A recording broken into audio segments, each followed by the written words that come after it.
धनपुर गांव में एक ही बात वर्षों से कही जाती थी। मांगलिक लड़की का विवाह बिना विधि के हुआ तो उसका पहला पति जीवित नहीं रहता।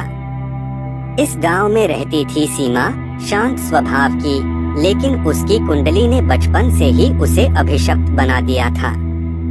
हर पंडित ने एक ही बात कही, पहले पीपल से विवाह होगा, फिर इंसान से, वरना मंगल अपना अधिकार मांगेगा।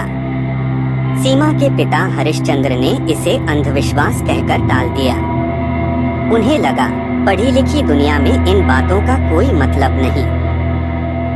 कुछ महीनों बाद सीमा का रिश्ता शहर के युवक अमित से तय हो गया। अमित हंसमुख था, लेकिन उसकी आंखों में एक अजीब सी ठंडक थी, जैसे वो किसी राज को छिपा रहा हो। शादी की रस्में रात में शुरू हुई। जैसे ही अग्नि के साथ फेरे पूरे हुए, हवा अचानक तेज हो गई। मंडप की आग नीली जलने लगी। पंडित का हाथ कांप उठा, लेकिन किसी ने ध्यान नहीं दिया। पहली रात कमरे में दिया जल रहा था। सीमा ने अमित की ओर देखा। आईने में उसका प्रतिबिंब नहीं था।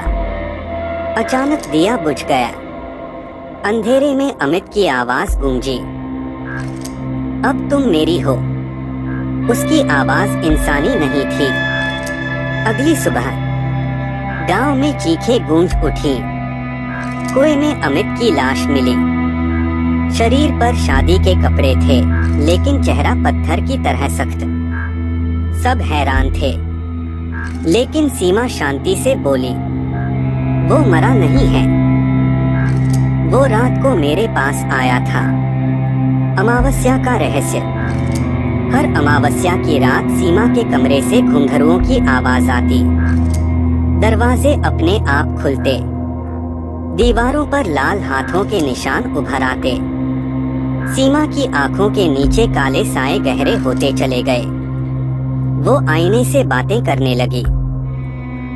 आखिर गांव में बुलाया गया तांत्रिक कालीनाथ। उसने घर में कदम रखते ही कहा, इस घर में दूल्हा मर चुका है, लेकिन पति अभी जिंदा है।